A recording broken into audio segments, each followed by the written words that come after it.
আসসালামু আলাইকুম। ম্যাথমেটিক্যাল স্কুলে সবাইকে স্বাগতম। আমরা আজকে অনার্স প্রথম বর্ষের ফান্ডামেন্টাল অফ ম্যাথমেটিক্স বইয়ের চ্যাপ্টার 9 তিতাস প্রিপারেশন বই থেকে প্রাথমিক সংখ্যা তত্ত্ব চ্যাপ্টার করব। তো এই চ্যাপ্টারে এর আগে একটা বেসিক ক্লাস হয়েছে। তো বেসিক ক্লাসে আমরা কিন্তু অনেক কিছু দেখাইছি, এখানে যতগুলো সংখ্যা আছে আমাদের বইয়ে মোটামুটি সবগুলো সংখ্যা দেখাইছি। তো বেসিক ক্লাসটা যারা করো নাই, একটু রিকোয়েস্ট থাকবে বেসিক ক্লাসটা দেখে এরপরে এই ক্লাসে আসবা। হ্যাঁ, কারণ এখানে অনেক কিছু বলবো যেগুলা বলে আমরা প্রথম যে ক্লাস সেটাতে বলে আসছি। অতএব প্রথম ক্লাসটা করলে তোমার জন্য যে কোনো কিছু সহজ লাগবে।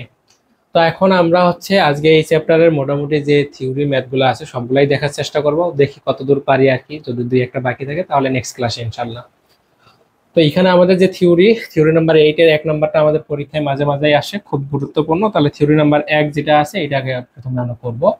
যদি m,n=1 হয় তবে দেখাও যে dm of mn equal d of m d of n, এটা আমাদেরকে প্রমাণ করতে হবে। তো প্রমাণের জন্য আমাদেরকে প্রথমে কোনো বিষয় ধরে নিতে হয়, ধরে নিয়ে এরপর প্রমাণ করতে হয় আর কি। তো এরকম আমরা এই থিওরিটার ক্ষেত্রে আমরা প্রমাণ করব। তো প্রমাণের জন্য এখানে আমাদের এম আর এন দুইটা জিনিস দেওয়া আছে, এই দুইটা জিনিসের ভ্যালু আমরা প্রথমে ধরে নেব। তো ধরলাম যে M equal p1 alpha 1 p2 alpha 2 dot dot P R alpha R, এবং N equal q1 q2 qs beta 1 beta 2 beta s।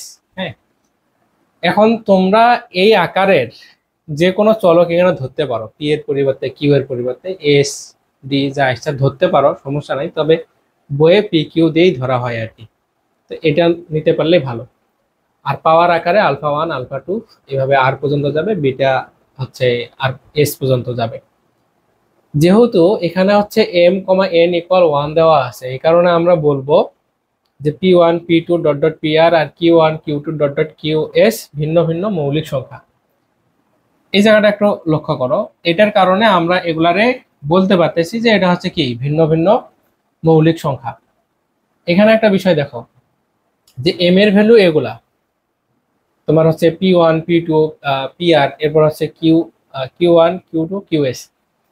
এখন এই জায়গাটার মানেটা কি আমরা গত ক্লাসে দেখছিলাম, তোমরা যারা এই জায়গাটা দেখতেছো তারা বুঝতেছো যে এম আর এন এটার গসাগু 1, গসাগু 1। ঠিক আছে, গসাগু 1 কিভাবে হয় দেখো, এখানে এম তোমার p1, এই গসাগু 1 কখন হয় দেখো, মনে করো যে 3 একটা সংখ্যা, এটার উৎপাদক কি কি 1 আর 3। এরপর 5, এটা একটা সংখ্যা, এটার উৎপাদক কি 1 5। এরপর তোমার 7, এর উৎপাদক কি 1, এরপর 7। বা এলারে আমরা গুণনীয়কে বলতে পারি। তো এখান থেকে আমরা গসাগু যেটা দেখছিলাম, এরকম যে সংখ্যাগুলো থাকবে এই সংখ্যাগুলোর মধ্যে কমন, হ্যাঁ, আমরা গসাগু যেটা বলি যে গ্রেটেস্ট, জিতে গ্রেটেস্ট, এরপর জি সি ডি না, হ্যাঁ, সিতে কমন, আর ডিতে ডিভাইজার। মানে গ্রেটেস্ট মানে কি বড়, কমন মানে কি একই প্রকার মিল থাকবে, ডিভাইজার মানে কি যেটা ভাগ করা যায় সবগুলাকেই। তো এখানে দেখো 3 5 7 তিনটা আমরা সংখ্যা নিছি, এই তিনটা সংখ্যার কমন তোমার উৎপাদক কোনগুলা, এখানে 1 এখানে 1 এখানে 1, তিনটাই কি তোমার 1। সবচেয়ে বড় উৎপাদক এখানে কি, তিনটাতেই কমন বড় উৎপাদক 1। তার মানে এই 3 5 7, 3 5 7, অথবা তোমার 3 আর 5 যদি কল্পনা করি তাহলে এটা ইকুয়াল কি 1। মানে কি 3 আর 5 এর কি গসাগু 1। তাহলে দেখো 3 আর 5 দুটাই কিন্তু তোমার কি এটা 3 আর 5 দুটাই কিন্তু দুইটাই কিন্তু তোমার মৌলিক সংখ্যা। ঠিক আছে, তো এই দুইটা মৌলিক সংখ্যা ছাড়া যে কোনো তোমার একটা মৌলিক আর একটা যৌগিক সংখ্যা দিয়েও তোমার 1 আসতে পারে, কিন্তু কিন্তু তোমার যে কোনো দুইটা মৌলিক সংখ্যার গসাগু কখনো 1 এর থেকে বেশি হবে না। দেখো আমরা যদি আরো চিন্তা করি, দেখো মনে করো 11, এটা মৌলিক সংখ্যা, এর কি ডিভাইজার কি কি 1 আর 11। মনে করো 17, এর ডিভাইজার কি কি 1 আর কি 17। এরপর তোমার মনে করো যে 27, এর তোমার ডিভাইজার কি কি 1 আর হচ্ছে কি 27। এখন এই তিনটার মধ্যে থেকে দেখো তো, তিনটা অথবা যে কোনো দুইটা কল্পনা করতো, 17 আর 27, এই দুইটার হচ্ছে তোমার উৎপাদক, কমন উৎপাদক কি কি আছে? কমন উৎপাদক ভাইয়া 1 মিল আছে, এখানেও 1 মিল আছে। 17 আর 27 তো মিল নাই, তাহলে এই দুইটার মধ্যে সবচেয়ে বড় কমন উৎপাদক কোনটা? 1। তাহলে দেখো আমরা এখানে দেখতে পাচ্ছি যে যেহেতু এম আর এন এটা ইকুয়াল 1 আমাদেরকে প্রশ্নে দেওয়া আছে, তার মানে এই দুইটা যেগুলো আছে এগুলো অবশ্যই ভিন্ন ভিন্ন আমাদেরকে কি মৌলিক সংখ্যা। বিষয়টা বুঝতে পারছো যে এম কমা এন ইকুয়াল 1, এটারে আমরা হচ্ছে ভিন্ন ভিন্ন এটা হইলে, সুতরাং যে কেন লিখলাম যে এই যে পি কিউ আর আছে, পি কিউ আর হচ্ছে এগুলো হচ্ছে কি ভিন্ন ভিন্ন মৌলিক সংখ্যা, কেন বললাম? এই কারণে বলছি লজিক। তোমরা চাইলে মুখস্থ করতে পারো, মুখস্থ করতে এটা খুব বেশি কঠিন না, হ্যাঁ, তবে এটা হচ্ছে লজিক বুঝার ক্ষেত্রে। তো যাদের হচ্ছে গসাগর ধারণা নাই তারা একটু আমাদের আগের ক্লাসটা দেখবেন, আমরা ফ্রিতে ক্লাসটা দিয়েছি। কতদিন ফ্রি থাকবে বলতে পারতেছি না আর কি, হ্যাঁ, ফ্রি থাকতেও পারে, আবার হচ্ছে লক হয়ে যাইতে পারে, যেহেতু আমরা পেইড কোর্স করাই, পেইড বেসের। স্টুডেন্টরা অনেক সময় মন খারাপ করে যে ভাই আমরা টাকা দিয়ে কিনি, আপনি কিছু ক্লাস ফ্রি দেন কেন। ওকে, এখন দেখেন, তাহলে এই পর্যন্ত আমরা বুঝতে পারছি। এবং উপরে যেগুলো আছে এই যে আলফা, আলফা টু, এই পাওয়ার যেগুলো নিছি এগুলারে বলতেছি যে এগুলো হচ্ছে যে কোনো ধনাত্মক পূর্ণ সংখ্যা, যে কোনো ধনাত্মক পূর্ণ সংখ্যা। এখন দেখো আমাদের প্রশ্নতে যেটা আছে প্রমাণ করতে হবে তো আমাদেরকে, তাই না? প্রমাণ করতে হবে আমাদের, কি প্রমাণ করতে হবে বলো তো? ডি এম এন ইকুয়াল হচ্ছে ডি এম ডিএন। তো আমরা প্রথমে ডিএম আগে হিসাব করি, এরপর হচ্ছে ডিএম হিসাব করব, এরপর হচ্ছে ডিএমএন হিসাব করব। মানে ডিএম ডিএন এই দুইটার গুণফল দেখবো যে কি মান আসে, এরপর হচ্ছে ডিএমএন এর মানটা দেখবো যে কি আসে। দুটো যদি একই হয় তাহলে বলবো যে ঠিক আছে বাবা তোমরা প্রমাণিত। ওকে, তাহলে এখানে আমরা এই কারণে লিখছি যে ডিএম ইকুয়াল এম এর ভ্যালু আমরা ধরছিলাম এগুলা P1 P2 dot dot P R, আর হচ্ছে পাওয়ার নিছিলাম আলফা 1 আলফা 2 আলফা আর। এখন দেখো আমরা যদি এই ডিটারে উঠাই দেই, এই ডিটারে যদি উঠাই দেই তাহলে এই আকারটারে লিখতে পারি। এখন কথা হবে যে ভাইয়া এটা কোথায় থেকে আসলো, এটা কিভাবে লিখতে পারি? এই যে উপরে দেখো, এটা আমাদের হচ্ছে পরীক্ষায় কখনো আসে না, এই কারণে আমরা এটা তোমাদেরকে দেখাই নাই থিওরি। তবে আমাদের সূত্র হিসেবে মনে রাখতে হবে এই তিনটা সূত্র, এটা একটা, এটা একটা, এটা একটা। এখানে দেখো যে ডিএন ইকুয়াল কি লেখা যায়, এই যে এই চিহ্নটা কি? প্রোডাক্ট, বুঝতে পারছো? প্রোডাক্ট আই ইকুয়াল 1 থেকে আর পর্যন্ত কি হবে এখানে? Alpha i plus 1। কখন?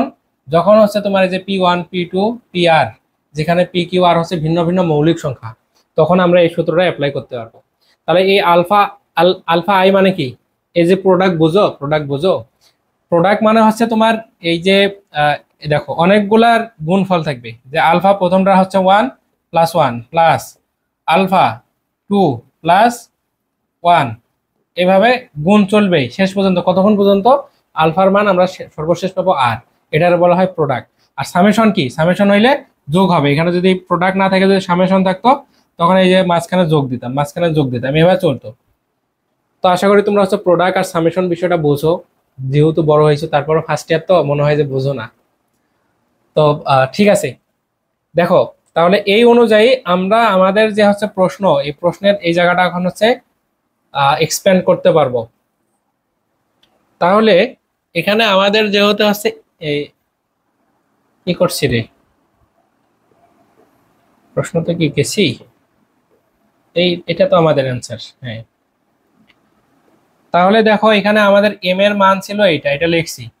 এখন ডি যখন উঠে দেবো তখন কি হবে ভাইয়া? এই যে এখানে পাওয়ার যেটা আছে, এই পাওয়ারের সাথে এক যোগ হবে, এই জন্য alpha 1 plus 1 into alpha 2 plus 1 into, তুমি যদি আলফা 3 প্লাস 1 দাও দিতে পারো, আলফা 4 প্লাস 1 দাও দিতে পারো, দিয়ে দিয়ে ডট ডট শেষ পর্যন্ত কি এইটা। আশা করি বুঝতে পারছো। একইভাবে আমরা যদি ডি এন এরটা করি, এন এর মান বসাবো, ডি উঠাই দিলে আমাদের হচ্ছে এই যে পাওয়ারের সাথে এক যোগ হবে, এভাবে চলবে। এখন আমরা হচ্ছে এম এন করবো, এম এন। তাহলে এম এর মান এগুলা, এন এর মান হচ্ছে এগুলা আমরা ধরে নিয়েছিলাম, সেগুলো ইন্টু আকারে লিখছি। এরপর আমরা ডি করব, তাহলে ডি নিলাম সামনে, এরপর হচ্ছে এই পুরা মানটা আমরা ভিতরে ঢুকাই নিলাম। এবার আমরা হচ্ছে এখানে নিচ থেকে ডি ওঠাই দিব, এটা থেকে ডি ওঠাই দেবো। ওঠাই দিলে কি হবে ভাইয়া? এই যে এই অংশের যেগুলো আছে, এখানে হচ্ছে alpha 1 plus 1, alpha 2 plus 1 dot dot, এরপর হচ্ছে আলফা আর প্লাস 1 পর্যন্ত যাবে। তাহলে এই পর্যন্ত গেছে দেখো। এরপরে এই অংশের জন্য আমাদের হচ্ছে beta 1 plus 1, beta 2 plus 1 dot dot, beta R plus 1 পর্যন্ত যাবে। আশা করি বুঝতে পারছো। এখন দেখো এই অংশটা, এই যে অংশ, এই অংশটা হচ্ছে তোমার, এই যে এই অংশ যেটা কি কাজ করে না কেন, এখান থেকে এই অংশটারে আমরা কি বলতে পারি বলতো? একটু আগেই লিখছি দেখো, এই যে ডিএম ইকুয়াল হচ্ছে কি আলফা 1 প্লাস 1, এরপর হচ্ছে into alpha 2 plus 1 dot dot এটা। তাহলে এটার পরিবর্তে ডিএম লিখতে পারি আমরা, ডিএম। এটাও আমরা পাইছি কিসের পরিবর্তে? ডিএন এর পরিবর্তে, তাহলে ডিএন।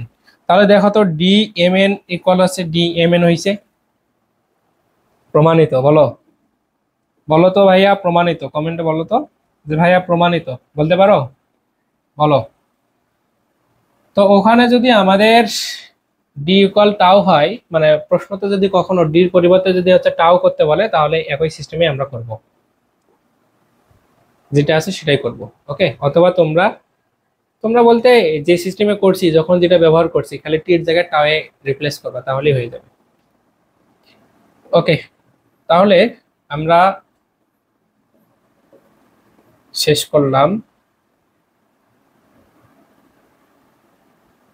এটা একটা ছোট ক্লাস হলে ভালো হয় না? আজকের ক্লাসটা তাহলে এখানে শেষ করতেছি। আমরা হচ্ছে একটু পরেই আবার হচ্ছে ফার্মার দেখবো। তো আজকে এই পর্যন্তই। সবাই ভালো থাকবা, সুস্থ থাকবা। আসসালামু আলাইকুম।